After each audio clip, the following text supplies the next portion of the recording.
শহীদ আল্লামা সাঈদী ফাউন্ডেশনের এই ইফতার মাহফিলে আগত ওলামা হজরত আপনাদেরকে স্মরণ করিয়ে দিতে চাই।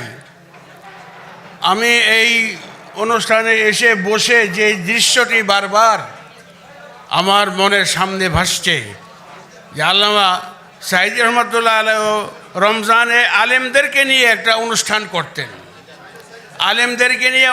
করতেন, তারেক মনোয়ার গত রমজানের আলোচনায় বলছিল, ওখানে আমার নাম এসেছিল যে সাঈদী সাহেবের অনুষ্ঠানে আমার নাম আরও কয়েকজনের নাম।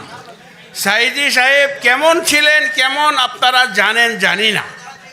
আজ থেকে 26-27 বছর আগে ইত্তেহাদুল উম্মাহ করে ঐক্য কায়েমের জন্যে, ভ্রাতৃত্ববোধ স্থাপনের জন্যে যে ইতিহাস সৃষ্টি করেছিলেন ইত্তেহাদুল উম্মাহ করে, যে ইত্তেহাদুল উম্মাতে হাফিজি হুজুর জড়িত ছিলেন, যে ইত্তেহাদুল উম্মাতে শাইখুল হাদিস মাওলানা আজিজুল হক জড়িত ছিলেন, যে ইত্তেহাদুল উম্মাতে মাওলানা মুফতি ফজলুল হক আমিরি ছিলেন।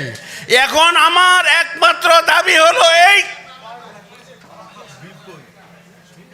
আল্লামা সাঈদীর এই ফাউন্ডেশনে এসে চলেন আমরা বজ্র শপথ গ্রহণ করি। আজ রমজানকে সামনে নিয়ে কি শপথ?